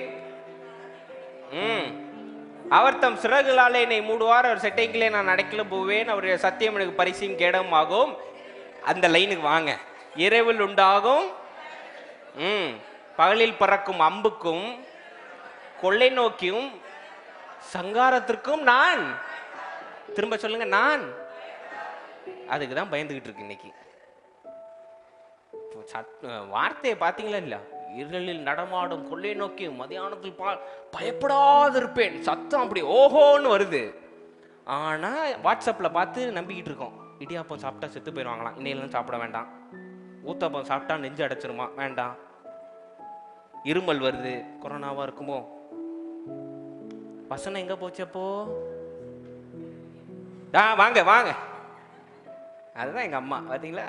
சிங்கத்தின் மேலும் நான் நடந்து வாழ சிங்கத்தையும் வலு சர்ப்பம், மீண்டும் சொல்லுங்க, வலு சர்ப்பத்தையும் மிதித்து போடுவேன். கற்பாம்பூச்சிக்கு ஓடும் பாருங்க வீட்டுக்குள்ள. இந்த மூஞ்செலின்னு ஒன்று இருக்கும், ஆமாவா இல்லையா? அது இவ்வளோதான் இருக்கும். அதோடைய கண்ணுக்கு நீங்க எப்படி தெரிவிங்கன்னு கொஞ்சம் யோசிச்சு பாருங்க. கோலியாத்து மாதிரி அது முன்னாடி நின்றுட்டு இருப்பீங்க, அது இவ்வளோண்டு இருக்கும். தப்பிக்கிறதுக்கு வழி இல்லாம வெளியில ஓடும். நம்ம ஜனம் வீட்டையே ரெண்டாக்கிறோம். ஆனா வசனத்தை பார்த்தீங்கன்னா, சிங்கத்தின் மேலும் பாம்பின் மேலும் நான் நடந்து வாழ சிங்கத்தையும் வலு சர்ப்பத்தையும் மிதித்து போனேன். கனவுல ஒரு பாம்பு வந்துடக்கூடாது, உடனே போன் வந்துடும். கொஞ்சம் ஆண்டவர்கிட்ட குறி சொல்லுங்க, எதுக்கு பாம்பு வந்தது, இப்ப கடிக்காம போனுச்சுன்னா நல்லதா, இல்ல அமைதியா போயிடுச்சுன்னா நல்லதா, கடிச்சதை அடிச்சுட்டு விடணுமா, அடிக்காம விடணுமா, என்ன செய்யணும்? கடிச்ச விஷம் ஏறி செத்து போகணும். கடிச்சாதான் நல்லதா? அந்த பாத்தீங்களா, முந்தா நேத்து தான் ஒரு 3 பாம்பு என் கனவுல சல்லுன்னு போயிடுச்சு கடிக்காம. நல்லா இருக்கேன், சிறப்பா இருக்கேன், ஒன்றும் இல்லை எனக்கு. என்னங்க பார்த்தீங்களா, வார்த்தை தான் இன்னைக்கு 90. ஐ challenge, I directly challenge you. You just murmur words in your mouth, you don't follow it. Christians, 95% of the Christians, I challenge you directly, you just speak in your mouth, you don't follow the words that the Lord has spoken to you. That's it, period, full stop. இன்னைக்கு பேச்சு தான் நமக்கு கடன்னு வசனம் அப்படியே நல்ல மனப்பாடம் பண்ணுனோடனே நான் மனப்பாடம் பண்ணி, நம்ம ஐயா வேற மனப்பாடம் பண்ணுன்னு ஏற்றி விட்டு எல்லாம் மனப்பாடமா இருக்கு, செயல்படுத்த மாட்டான். கடிச்சாதான் நல்லது, பூனை தாண்டிட்டா நல்லது இல்லை, பள்ளி மேலே விழுந்துட்டா சகுனம் சரியில்லை, கண்ணாடி உடஞ்சா ஆயுசு குறைஞ்சு போயிடும், போட்டோ எடுத்தா ஆயுசு குறைஞ்சிரும். எத்தனை பேர் நம்புறீங்க? அதெல்லாம் பழைய காலம். இப்போ நினைச்ச நேரம்லாம் போட்டோ எடுத்துக்கிட்டு இருக்குங்க. ஜெல்பி நல்லா தானே இருக்காங்க எல்லாரும். சாயந்தரம் 6 மணிக்கு அப்புறம் நகம் வெட்டக்கூடாது, ஏன்னா வெட்டினா என்ன தரித்திரம் உள்ள நுழைஞ்சிருமா. எங்க நுழைஞ்சது? ஒன்றும் நுழையில. சாயந்தரம் வீடு கூட்டக்கூடாது. அதெல்லாம் எலக்ட்ரிசிட்டியை பொறுத்து சொன்னாங்க. இருட்டில் ஒன்றும் தெரியாது, தங்கம் ஏதாவது கலண்டு விழுந்தா இருட்டோட இருட்டா கூட்டிடக்கூடாதுன்னு சாயந்தரம் 6 மணிக்கு அப்புறம் கூட. இதை தரித்திரமாக்கி நம்ம ஜனம் என்ன பண்ணிருச்சு, 6 மணிக்கு மேலே கூட்டினா தரித்திரம்.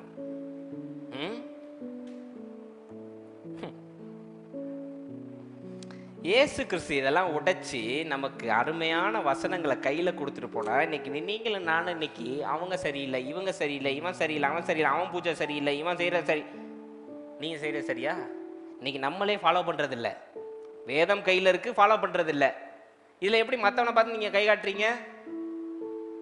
ஹலோ, மத்தவன் செய்யற தப்புங்க அப்படின்றீங்க. சரி, ஒரு வசனம் ஒன்று எடுத்து வைக்கிறேன், அதுக்கு முடிஞ்சா நீங்க பதில் சொல்லுங்க.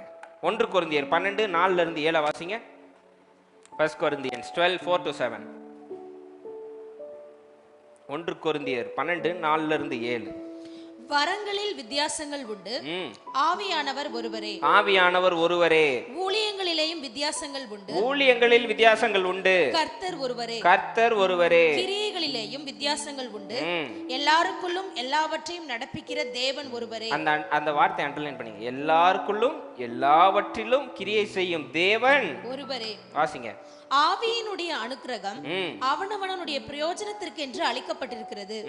எப்படி எனில், ஒருவனுக்கு ஆவியினாலே ஞானத்தை போதிக்கும் வசனமும், வேறொருவனுக்கு அந்த ஆவியினாலே அறிவை உணர்த்தும் வசனமும், வேறொருவனுக்கு அந்த ஆவியினாலே விசுவாசமும், வேறொருவனுக்கு அந்த ஆவியினாலே குணமாக்கும் வரங்களும், வேறொருவனுக்கு அற்புதங்களை செய்யும் சக்தியும், வேறொருவனுக்கு தீர்க்க தரிசனம் உரைத்தலும், வேறொருவனுக்கு ஆவிகளை பகுத்தறிதலும், வேறொருவனுக்கு பற்பல பாஷைகளை பேசுதலும், வேறொருவனுக்கு பாஷைகளை வியாக்கியானம் பண்ணுதலும் அளிக்கப்படுகிறது. அல்லேலூயா. ஒவ்வொருவருக்கும் ஒவ்வொரு வரங்கள் கொடுக்கப்பட்டிருக்கு, அவனுடைய தனிப்பட்ட ஒரு நன்மைக்காக கொடுக்கப்பட்டிருக்கு. அதனை பயன்படுத்தி சுற்றி உள்ளவர்களுக்கு உபசரிக்கணும்ன்றதா சத்தியமே. புரியுதா உங்களுக்கு? அங்க போட்டிருக்கா இல்லையா, கிரியைகள் வேறு வேறு, கர்த்தர் எல்லாருக்குள்ளும் எல்லாவற்றிலும் இருக்கின்ற தேவன். சரி, இயேசு கிறிஸ்துவே மதம் பார்க்கல, நீங்கள் நானும் யாருங்க பார்க்கறதுக்கு? இயேசு கிறிஸ்துவை யாருன்னு சொல்றீங்க நீங்கெல்லாம்? பிதாவின் ஒரே மகன், அவரே பார்க்கலையேங்க. நம்ம யாருங்க இன்னைக்கு மதம் பார்க்கிறோம், படைச்சதை சாப்பிடக்கூடாதுன்னு சொல்றோம்? எங்க இருந்து இதெல்லாம் பிடிச்சிட்டு வரீங்க நீங்க? சொல்லுங்க. அதை செய்யக்கூடாது, இதை செய்யக்கூடாது, அதை பண்ணக்கூடாது, அவன்கிட்ட பேசக்கூடாது, இவன்கிட்ட பேசக்கூடாது, அவன் பூஜை பண்ணும் போது நம்ம அங்க நிக்க கூடாது, அதை பண்ணக்கூடாது. இவ்வளோ பாக்குறீங்களே, இன்னைக்கு எத்தனை பேர் மூடையில் அரிசி வாங்குறீங்க? கேட்டுற மாட்டேன், சொல்லுங்க. எஸ்ரமா, என்ன பிராண்டுமா வாங்குறீங்க? Gold brand. Okay, fine. நாங்க ஒரு பிராண்ட் வாங்குறோம், அதில் பார்த்தீங்கன்னா கிருஷ்ணர் இப்படி உட்காந்து வருவார். உடனே அந்த சோறு சாப்பிட்ட எங்களுக்கு என்ன பேய் பிடிச்சிருச்சா? பேய் பிடிச்சிருச்சான்னு சொல்லுங்க. இல்லை, ஒன்றும் ஆகலை. எங்கள் வீட்டில் ஒரு மகா புண்ணியர் இருந்த வரைக்கும் அந்த பையெல்லாம் சுருட்டி வெளியே போட்டுருவோம். ஏன்னா அது வழியாக பிசாசு வந்துடக்கூடாதுன்னு. அந்த அரிசியை விவசாயம் செஞ்சது ஹிந்து தான், தெரியும்ல? ஹலோ, அவர் விவசாயம் ஆரம்பிக்கும் போது என்ன பண்ணிட்டு ஆரம்பிச்சிருப்பாரு? தென்னாடுடைய ஆரம்பிச்சிருப்பாரா இல்லையா? அப்போ என்ன பண்ணுவீங்க? இன்னைக்கு சாப்பிட்டு தெம்பா இருக்கோமா இல்லையா? இருக்கோம்ல, ஒன்றும் ஆகலை இல்லை. இன்னைக்கு நான் இளங்கொன்னெல்லாம் கந்தசாமி அண்ணன் கடையில் தான் வாங்குகிறோம் காய்கறிலாம். கடை பேர் என்ன தெரியுமா? மாரியம்மன் துணை போடுவார் பாருங்க, இங்கிலீஷ் கந்தசாமி அவர். அதுக்குன்னே நான் போவேன். Only 25 give me take ladies finger. சூப்பராக பேசுவார். அங்கே தான் போய் வாங்குறேன். ஏன் ஒரு மாதிரி இருக்கேனா நான்? பார்த்தீங்களா, மாரியம்மன் துணையில் வாங்கினதுனால தான்.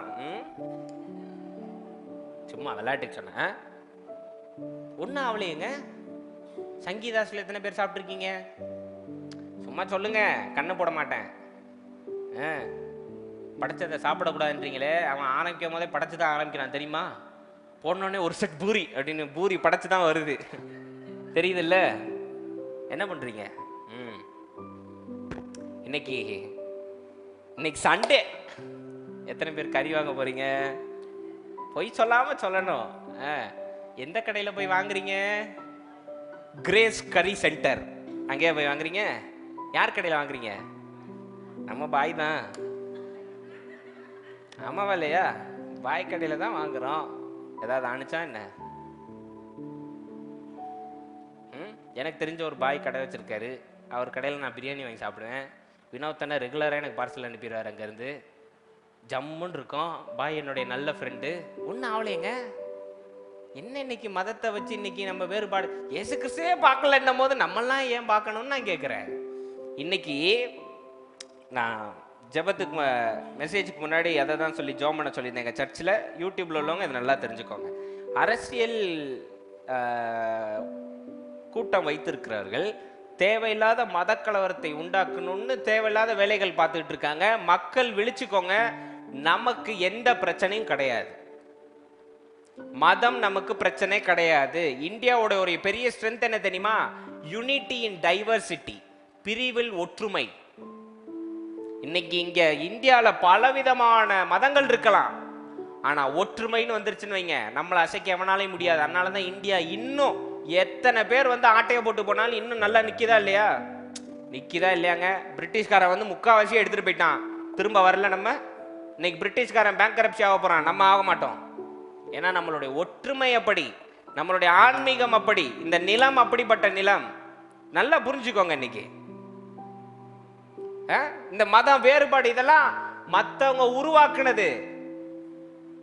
சரியா உங்களுக்கு? நான் என்ன கேட்குறேன், பகவத்கீதை நீங்க வாசிச்சிருப்பீங்களான்னு தெரியல, நான் வாசிக்கிட்டு இருக்கேன். பகவத்கீதை, குரான், பைபிள் 3 எடுத்து பாருங்க. நம்ம இந்த மதத்தை சார்ந்தவர்கள் எங்கேயாவது ஒரு வார்த்தை இருக்கான்னு நீங்க பாயிண்ட் அவுட் பண்ணுங்க பார்ப்போம். எந்த பரிசுத்த வேதாகமத்திலையும் மதம்னு ஒரு வார்த்தையே இல்லை. மதம் என்பது மனிதனால் உண்டாக்கப்பட்டது, கடவுள் கொடுக்கல. ஒத்துக்கிறீங்களா? நீங்க ஒத்துக்கிறீங்களா இல்லையா? உடனே இப்போ ஒரு கன்க்ளூஷனுக்கு வருவோம். இயேசு கிறிஸ்து சொன்னார்ல பாஸ்டர், நானே வழியும் சத்தியமும் ஜீவனுமா இருக்கிறேன், அது அப்போ பொய்யா அப்படின்னு? இயேசு கிறிஸ்து நானே வழியும் சத்தியமும். ஸோ இயேசு கிறிஸ்து ஒருத்தர் தான் வழின்னு நீங்க பேசுற அந்த ஒரு பாயிண்ட் இருக்குல்ல, அதுக்கான பதில் நான் கொடுக்குறேன். யோவான் 14:10 எடுத்து வாசிங்க. யோவான் 14:10 எடுத்து வாசிங்க. ஜான் 14:10. நான் பிதாவையும் பிதா என்னிலும் இருக்கிறதை நீ விசுவாசிக்கிறது இல்லையா? நான் உங்களுடனே சொல்லுகிற வசனங்களை கேட்டுக்கோங்க. நான் உங்களுடனே சொல்லும் வசனங்களை என் சுயமாய் சொல்லவில்லை, என்னிடத்தில் வாசமாய் இருக்கிற பிதாவானவரே இந்த கிரியைகளை செய்து வருகிறார். புரிஞ்சிருச்சா? இயேசு கிறிஸ்து பேசின வார்த்தை எல்லாமே பிதாவானவரோடையதுன்னு சொல்லிட்டார். இப்போ இயேசு கிறிஸ்து வெறும் கருவிதான், தன்னை ஒப்பு கொடுத்துட்டார். பிதா அவர் மூலியமா பேசுறார். இந்த கண்ணோட்டத்துல நானே வழியும் சத்தியமும் ஜீவனமா இருக்குனேன்ற வசனத்தை கொஞ்சம் கவனிங்களேன். பிதாவோடைய பேர் ஆரம்பத்திலே இருக்கா இல்லையா? நானேன்றது யார் பேரு? பிதாவானவருடைய பேர். பிதாவானவரே வழி சத்தியமும் ஜீவனுமா இருக்கிறார். முடிஞ்சா இல்லையா அங்கேயே? அப்புறம் எப்படிங்க நீங்க சொல்லலாம் பிதாவானவர் எங்களுக்கு மட்டும்தான் இயேசு கிறிஸ்து வழியா மட்டும்தான் அடைய முடியும்? யார் உங்களுக்கு சொல்லி கொடுத்தா? இதெல்லாம் மனிதர்களால் உண்டாக்கப்பட்ட வேறுபாடுகள். இதனை உடைத்து எறிவது நம்மளுடைய முக்கியமான வேலையாக வேண்டும். கிறிஸ்தவர்களா இன்னைக்கு இவ்வளவு தெல்லம் தெளிவா கையில வசனத்தை வச்சுட்டு நம்ம இந்த மதத்தின் அடிப்படையில செயல்படக்கூடாது. உடைச்சேரிங்க, இன்னைக்கு எல்லாத்தையும் உடைச்சேரிங்க. சரிங்க, இப்ப என்ன சொல்லுது? நானேன்ற பேர் பைபிள்ல கொடுக்கப்பட்டிருக்கு, பிதாவானவருடைய பேர் அதுதான் கொடுக்கப்பட்டிருக்கு. இயேசு கிறிஸ்து என்ன சொல்றாரு? இதனை அடையும் பொழுது, கிறிஸ்து என்ற நிலையை அடையும் பொழுது நீயும் பிதாவும் ஒன்றாய் இருப்பீர்கள் சொல்லியிருக்கா இல்லையா? அதை அடைஞ்ச இயேசு கிறிஸ்து செஞ்சு காட்டினாரா இல்லையா? நானும் பிதாவும் ஒன்றாய் இருக்கிறோம். பைபிள்ல ஒரு கட்டத்துல இருக்கு, நான் கதவை தட்டும் பொழுது என்னை அறிந்து கொண்டு நீ கதவை திறந்தால் நான், பிதா, பரிசுத்த ஆவியானவர் 3 பேரும் சேர்ந்து உன்னோடு போஜனம் பண்ணுவோம் இருக்கா இல்லையா? இருக்கா இல்லையாங்க? இதை தானங்க மத்த மதமும் சொல்லுது. இந்துயிசம் எடுத்து பாருங்க, நான் உனக்குள் இருப்பதை நீ கற்றுக்கொள்வதே ஆன்மீகத்தின் மைய புள்ளின்னு சொல்லியிருக்கா இல்லையா? குர்ஆன் என்ன சொல்லுது? அவரு டாக்டர் இலியாஸ், அவர் இலியாசி, அவர் தான் ஹெட்டா இருக்காரு, முஸ்லிமுடைய ஹெட்டு. அவர் அதானங்க பேசுறாரு, இறைவன் ஒன்றுதான். குர்ஆன்ல அதானே கொடுக்கப்பட்டிருக்கு, அல்லாஹ் ஒருவரே தேவன் கொடுக்கப்பட்டிருக்கா இல்லையா? உங்களுக்கு கஷ்டமா இருந்துச்சுன்னா நான் விளக்கமா சொல்றேன். இயேசு கிறிஸ்து பேசின மொழி எபிரேய மொழி கிடையாது, அராமிக் மொழி. அராமிக் மொழியில இயேசு கிறிஸ்து தன்னுடைய பிதாவானவரை ஈலா என்று அழைத்தார், ELAH. அராபிக் மொழியில அதற்கு அல்லாஹ் என்று அர்த்தம், தமிழில் ஈஸ்வரா என்று அர்த்தம், இறைவன் என்று அர்த்தம். ஹலோ, இறைவன் என்று அர்த்தம். இதுல எங்கங்க நமக்கு வேறுபாடு இருக்கு? இறைவன் அனைவருக்குள்ளும் ஒன்றுதான். இன்னைக்கு இறைவன் சொன்னா நம்ம கோச்சுக்குவோம், ஆமா தானே? கிறிஸ்தவர்களுக்கு கோவம் வருமா இல்லையா? என்ன இறைவன் பெண்டிகாஸ்ட்ல இருந்துட்டு இறைவன் என்ன சொல்லணும்? நம்ம கர்த்தர், ஆண்டவர்.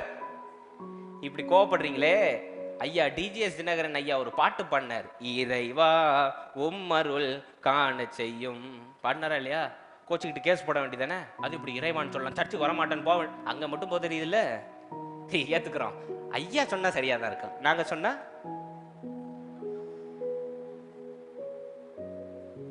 இறைவன் என்பது ஒரே நாமம் தான், தேவன்றது ஒரே நாமம் தான். இன்னைக்கு தேவனுக்கு எத்தனை நாமங்க இருக்கு? 1000க்கும் மேலான நாமங்கள் இருக்கா இல்லையா?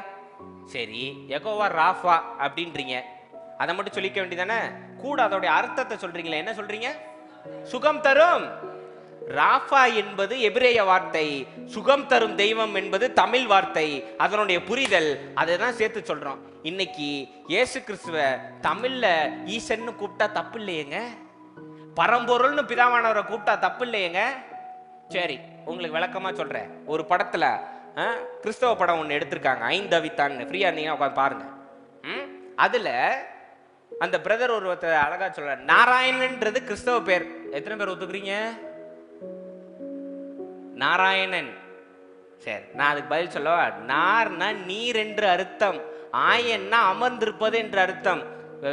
இது ஆதியாகமத்தில் 1 வசனத்தில் பரிசுத்த ஆவியானவர் ஜலத்தின் மேல் அசைவாடி வந்தான் இருக்கே, அதற்கான ஒரே வார்த்தை நாராயணன் என்று அர்த்தம். பரிசுத்த ஆவியானவருடைய இன்னொரு பேரு நாராயணன் எடுத்து ப்ரூவ் பண்ணியிருக்காங்களேங்க இன்னைக்கு.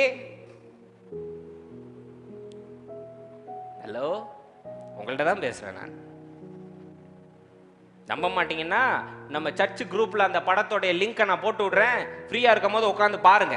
இன்னைக்கு மதங்கள்ல எந்த வேறுபாடும் கிடையாது. எந்த கடவுளா சொன்னாங்களாங்க எங்களை மட்டும்தான் கும்பிடணும்னு? சொல்லுங்க பாப்போம். சரி, இவ்வளவு கோச்சிக்கிறீங்கல்ல, இந்துஸ் தப்பு, முஸ்லிம்ஸ் தப்புன்னு. பகவத்கீதையில எங்கேயாவது போட்டிருக்காங்க குடிச்சு போட்டு கிறிஸ்தவர்களை துன்படுத்துங்க, பொண்டாட்டிக்கு உண்மை இல்லாம இருங்க, எல்லா அட்டூழியமும் பண்ணுங்கன்னு அந்த வேதம் சொல்லியிருக்கா? ஆமா இல்ல? நல்ல சத்தமா பதில் சொல்லுங்க. குர்ஆன்ல கொடுத்துருக்கா கிறிஸ்தவர்களை துன்புறுத்துங்க, எல்லா மக்களையும் போட்டு சாத்துங்க, எல்லாரையும் கொல்லுங்கன்னு கொடுத்துருக்கா? ஒரு சிறு எறும்பை கொன்னாலும் அது பாவம்னு குர்ஆன்ல கொடுத்துருக்கு, தெரியுமா உங்களுக்கு? எல்லா மத வார்த்தைகளும் எல்லா பரிசுத்த வேதாங்களும் என்ன சொல்லுது? மனிதன் இந்த மாயை கடந்து இறைவனை அடைவதே மிக சிறந்த இந்த வாழ்க்கையின் பொறுப்புன்னு கொடுத்துருக்கா இல்லையாங்க?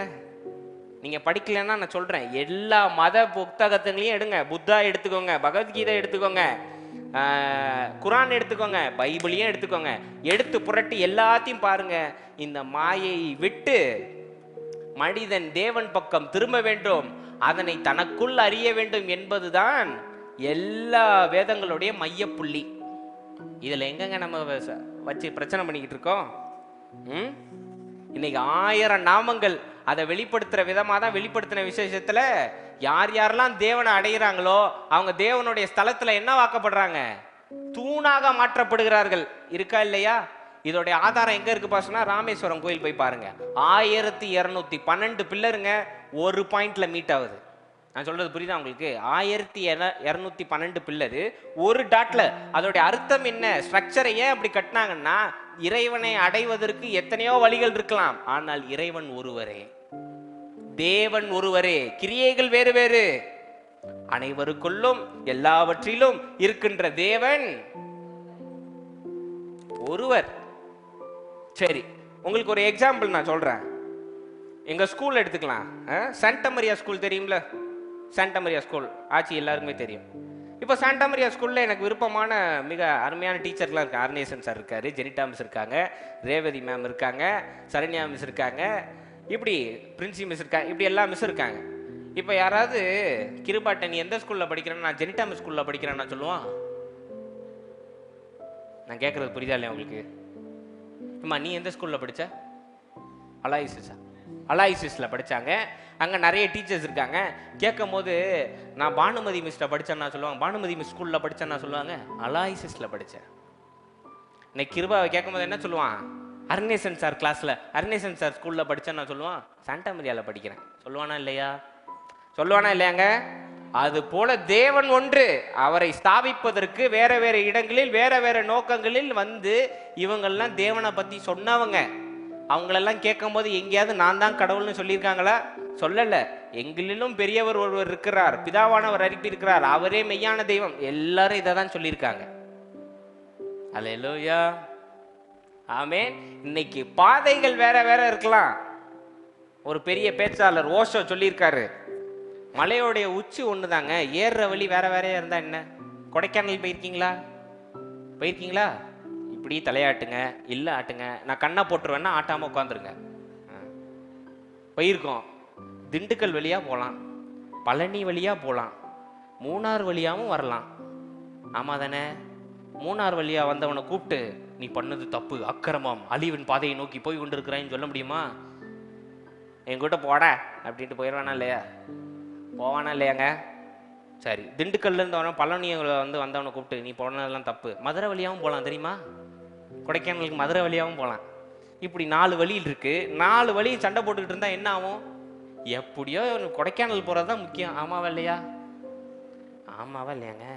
அங்கே போய் குணாப்பாறையை எட்டி பார்த்துட்டு வந்தால் தான் ஒரு மனசு நிம்மதி. இதுதானே முக்கியம்.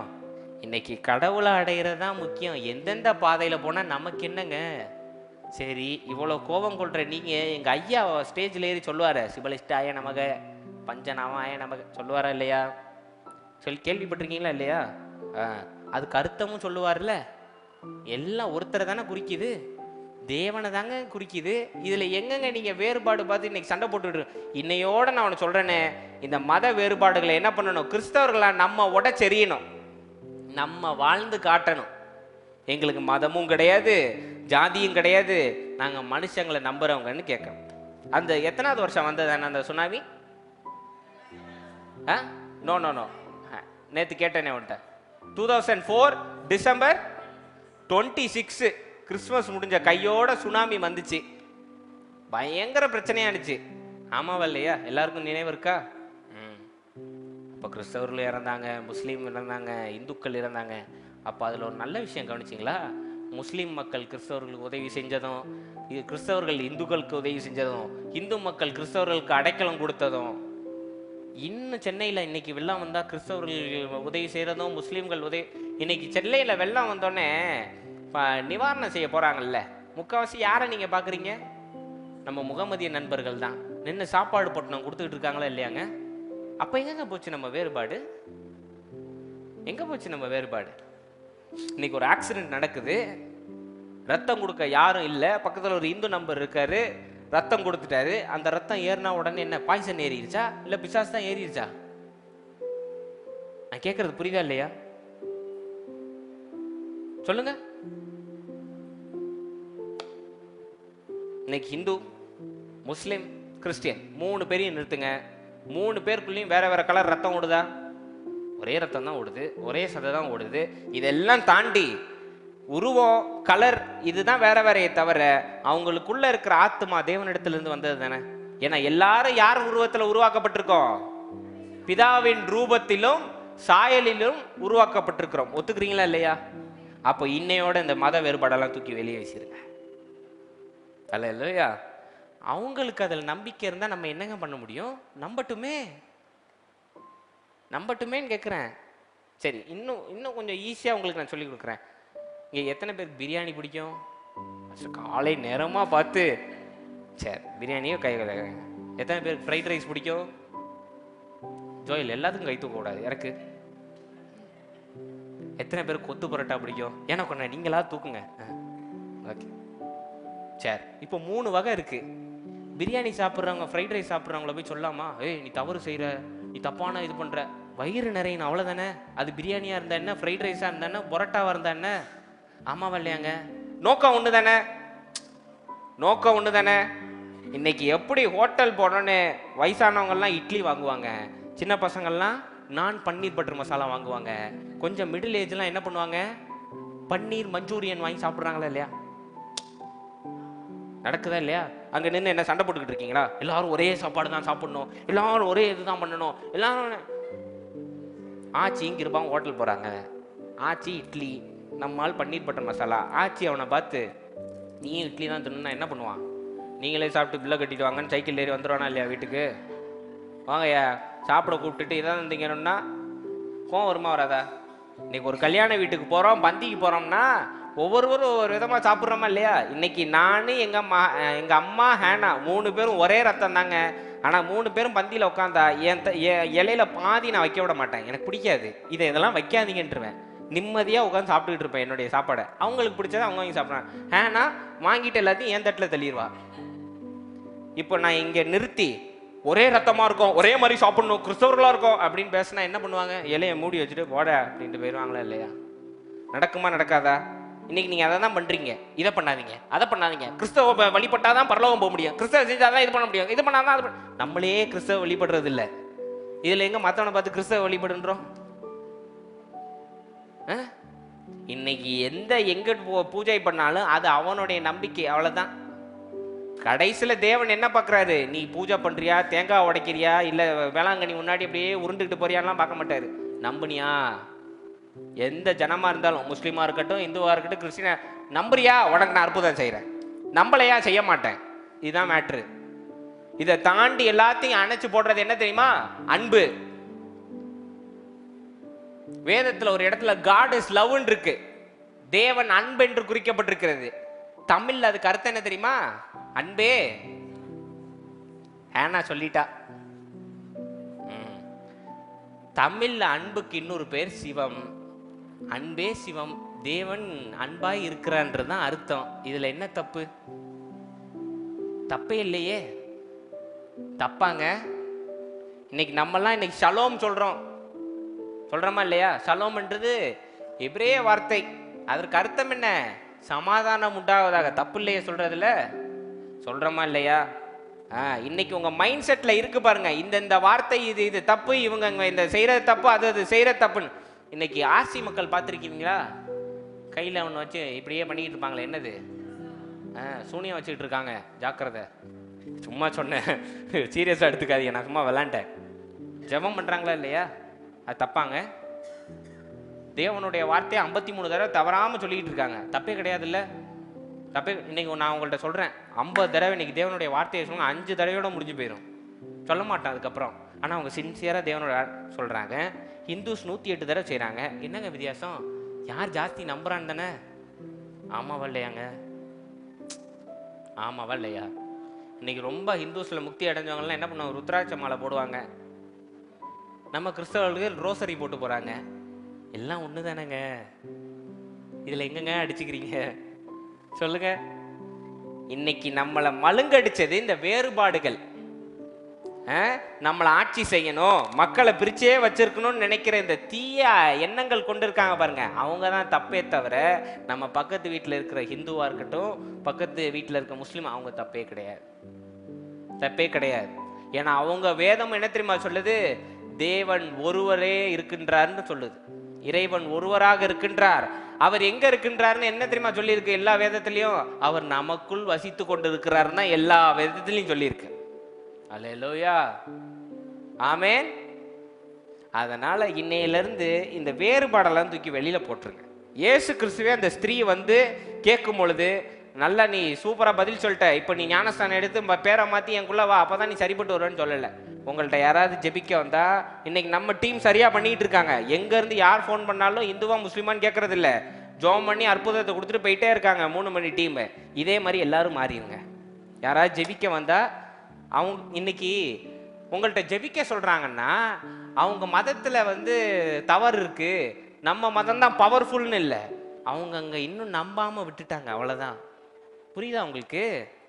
நான் சொல்றது புரியுதாங்க? இன்னைக்கு நான் கிறிஸ்தவனா இருக்கேன், நான்சி அக்கா இந்துவா இருக்காங்கன்னு வச்சுக்கோங்க, இந்துவா மாறிட்டாங்க இல்ல, வச்சுக்கோங்க. சரி, நான்சி அக்கா விட்டுருவோம், பிரச்சனை பண்ணிடுங்க. வர்ஷான்னு என் ஃப்ரெண்டு வந்திருக்காங்க பாருங்க, she is my best friend.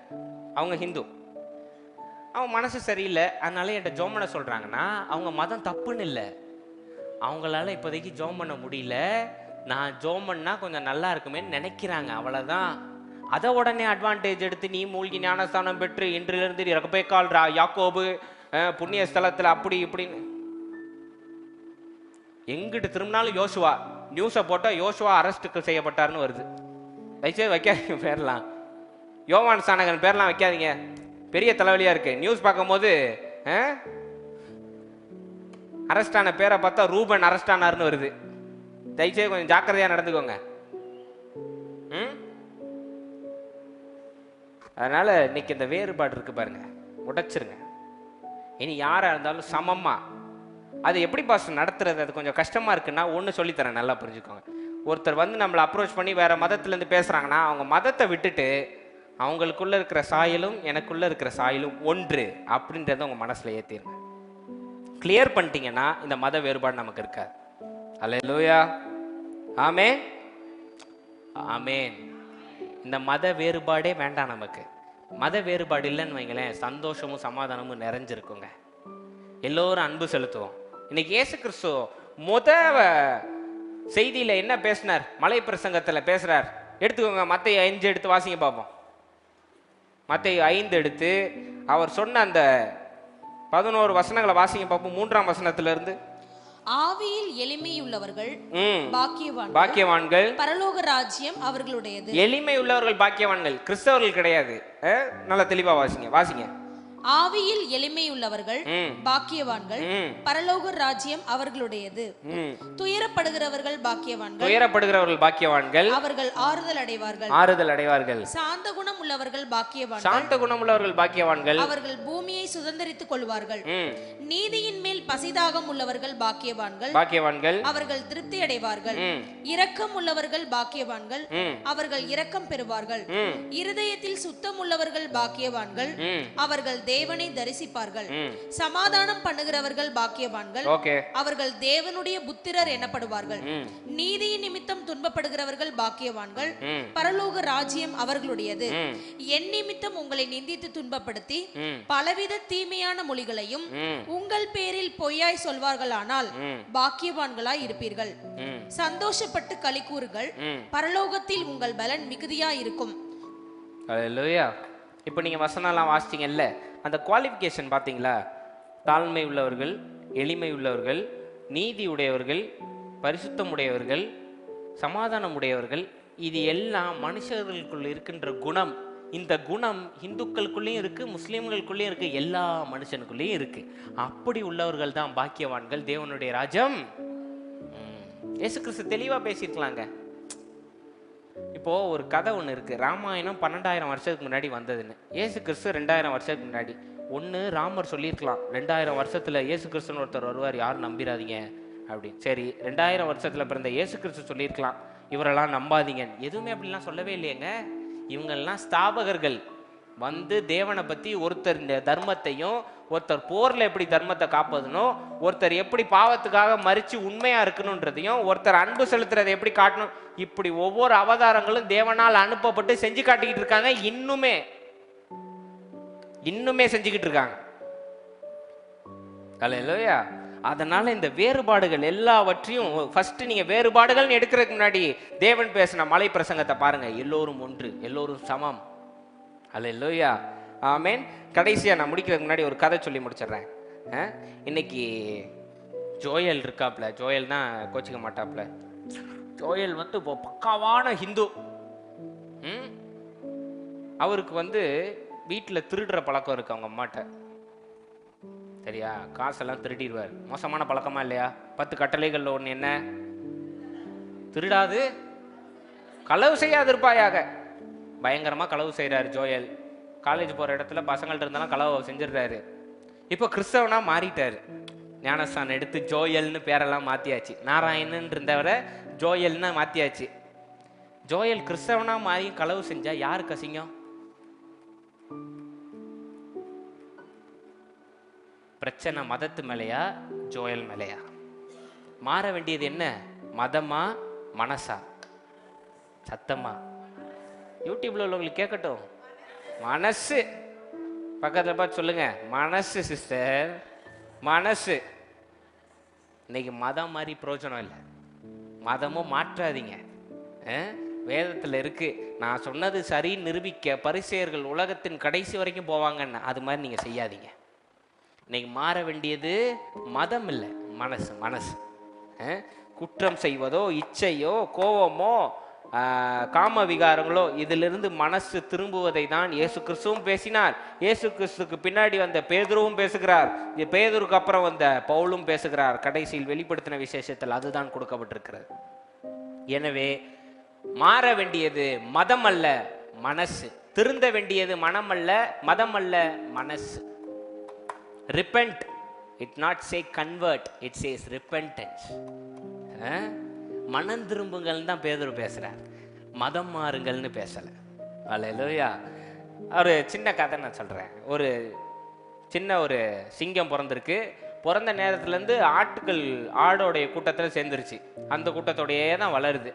வளர்ற சிங்கத்துக்கு தான் ஒரு சிங்கம்னே தெரியாமல் ஆடு மாதிரியே கத்திக்கிட்டு, ஆடு மாதிரியே புல்லை சாப்பிட்டுட்டு இருந்திருக்கு. திடீர்னு வெளியிலேருந்து ஒரு நாள் ஒரு சிங்கம் வந்த உடனே இதுவும் பயந்தடிச்சு ஓடி இருக்கு. வெளியிலேருந்து வந்த சிங்கத்துக்கு ஒரே டவுட்டான், என்னடா நம்ம இனத்தை சேர்ந்தவன் இப்படி அலறி அடிச்சு ஓடுறானே அப்படின்னு. கடைசியில் அவனை இழுத்து பிடிச்சி, இங்கே வா, நீ நானும் ஒன்று, நீ என்னைய மாதிரி கர்ஜிக்கணும், இந்த மாதிரி இருக்கக்கூடாது அப்படின்னு சொல்லி அந்த சிங்கத்திட்ட சொல்லியிருக்குங்க. புரியுதா இல்லையா உங்களுக்கு? இப்படி கொட்டுங்க, இல்லை இல்லை சொல்லுங்க, ஒன்றும் செய்யாமல் உட்காந்துருக்கீங்க. போய் சொல்லி ஒரு அளவு புரிய வச்சு, அப்புறம் இதுதான் உண்மையான நேச்சரு, இதில் உனக்கு எதுவுமே பிரச்சனை கிடையாது, இதுதான் நீ, சரியா? உனக்கு வெளி தோற்றத்தை பார்த்து நீ நம்பிடாத, உனக்குள்ள உள்ள உண்மைன்னு ஒன்று இருக்கு, அதை நீ நம்பிக்கோன்னு சொல்லியிருக்கு. சரிங்களா? அன்னையிலேருந்து அந்த சிங்கம் திருந்தி தான் ஒரு சிங்கமாக வாழ்ந்துருக்கு. சரிங்களா? இன்னைக்கு நம்ம மனுஷர்களாக இருக்கிறோம், 9 கனி கொடுத்துருக்குறோம், 9 கனிபடி வாழ்ந்து ஒருத்தருக்கு ஒருத்தர் உதவியாக இருப்பதே நம்மளுடைய பர்பஸ். உபசரிக்கணும்னு வேதத்தில் கொடுத்துருக்கு. அதை விட்டுட்டு இந்த மிருகம் இருக்கு பாருங்க, இந்த மிருகத்துக்கு தான் மதம் தேவை, மாயை தேவை, இச்சை தேவை, அதற்கு இடம் கொடுத்துறாரு. அல்லேலூயா. ஆமே. இன்னைக்கு இந்த மாம்சம் தான் கேட்டுக்கிட்டே இருக்கு, அது சரியில்லை, இது சரியில்லை. உங்களுக்குள்ள உள்ள ஆவி எந்த வேறுபாடும் பார்க்காது. ஆமேன். அப்படி நீங்க வேறுபாடு பார்க்கணும்னா அடுத்த வாரத்திலேருந்து இங்கே ஒரு மைக் வைக்கிறேன். யார் யார் என்னென்ன பாவம் செஞ்சுருக்கோன்னு மைக்கில் சொல்லிட்டு சர்ச்சுக்குள்ளே வரும். எத்தனை பேர் வருவீங்க? சர்ச் அப்படி, சர்ச்சோடைய ஸ்ட்ரக்சர் அப்படி இருந்தால் எத்தனை பேர் சபைக்கு வருவோம்? ஒருத்தரும் வரமாட்டோம். ஆனால் தேவன் இந்த மாம்சத்தில் நடக்கிறதெல்லாம் பார்க்க மாட்டார். உள்ளத்தில் உள்ள பரிசுத்தத்தை பார்த்து நம்மளை தேர்ந்தெடுத்திருக்கிறார். ஆமே. அதன்படி வாழ கற்றுக்கும், அதன்படி வாழவும், அதன்படி நடத்தவும். நம்ம இன்னைக்கு பரிசுத்தம் ஆயிட்டோன்றதுக்காக மற்ற எல்லாரும் பாவிகள் ஆக மாட்டாங்க. அல்லேலூயா. எல்லோரையும் சமமா நடத்துங்க, எல்லோரையும் பணிவோடு நடத்துங்க, முக்கியமா அன்பா நடந்து கொள்ளுங்க. மத வேறுபாடே நமக்கு வேண்டாம். இன்னைக்கு மதம் யாருக்கு பிடிச்சிருக்கோ அவங்களுக்கு பிடிச்சி ஏதாவது ஆகட்டும். நம்ம இன்னைக்கு அதை எல்லாத்தையும் கலைச்சிட்டு சமமா, சந்தோஷமா, சமாதானமா, இந்த 11 வசனம் கடைசியா வாசிங்க பாருங்க, அதை மனசுல வச்சுக்கிட்டு எல்லோர்ட்டையும் சமமா நடந்துக்கோங்க. அல்லேலூயா, ஆமேன். கடைசியா ஒரு வசனம், ஏசாயா 44:6 வாசிங்க பார்ப்போம். 44:6. I'm going to finish. Come on. நான் முந்தினவரும் நான் பிந்தினவரும் தானே, என்னை தவிர தேவன் இல்லை என்று பிதாவானவர் இதை பேசுகிறார். எவ்வளவு தெளிவா பேசிட்டார். நானே முந்தினவர், நானே பிந்தினவர், என்னை மிஞ்சி யாரும் இல்லை. சொல்லுங்க. இஸ்ரவேலின் ராஜாவாகிய கர்த்தரும் சேனைகளின் கர்த்தராகிய அவனுடைய மீட்பரும் சொல்லுகிறார். அல்லேலூயா. நான் ஒருவரே தேவன்டார். ஆமேன். எல்லோருக்கும் எல்லாருக்குள்ளும் இருக்கின்ற தேவன் ஒருவரே. அவரை பிதான்னு கூப்பிடலாம், இறைவன் கூப்பிடலாம், ஈஸ்வரான்னு கூப்பிடலாம், அல்லான்னு கூப்பிடலாம், தப்பே கிடையாது. தேவன் ஒருவர். அதை ஸ்தாபிக்க வந்த தூதர்கள் தான் வேற வேற ஆட்கள், வேற வேற மொழியில வேற வேற பாஷைகள்ல பேசி ஸ்தாபிச்சாங்களே தவிர இதுல எந்த தப்பும் கிடையாது. இப்போ பிதாவானவர் இருக்கார். கடைசியா இங்க பாருங்க கொஞ்சம். பிதாவானவர் இருக்கார்ல, பிதாவானவருடைய பேர் என்ன? பிதாவானவருடைய பேர் என்ன? நான். ஆமாவா இல்லையா? இன்னைக்கு உங்க பேர் சொல்றதுக்கு முன்னாடி ஏனோக்கு பேர் சொல்லுங்கன்னா என்ன சொல்லுவார்? ஏனோக்கு அப்படின்னு சொல்லுவாரு. நான் ஏனோக் சொல்றாரா இல்லையா? ஏனோக், நான்சி, கால்டன், ஹேனா, இதெல்லாம் இந்த மாம்சத்துக்கு கொடுக்கப்பட்ட பெயர். உங்களுடைய உண்மையான ரூபம் நான். ஏன்னா நீங்க தேவனிடத்தில் இருந்து அனுப்பப்பட்ட ஒரு ரூபம், ஒரு பகுதி, அவருடைய எக்ஸாக்ட் ரிஃப்ளெக்ஷன். அந்த நானை அடைவதே வாழ்க்கையுடைய முக்கியமான அம்சம். இதை மனதில் வைத்துக் கொள்ளுங்கள். வேறுபாடுகளை விட்டு எறியுங்கள். உங்களுக்குள் இருக்கின்ற தேவனை அடைந்து இந்த சபை இருக்கு பாருங்க, அதனை எல்லோரும் பயன்படுத்தும் வகையாக மாற்றிக்கொள்ளுங்க. அல்லேலூயா. இதை நீங்க மாற்றிட்டீங்கன்னா உலகிற்கு ஒளியாகவும் உப்பாகவும் இருக்கிறீர்கள். ஆமென். கண்களை மூடுங்க, நாம் ஜெபிப்போம்.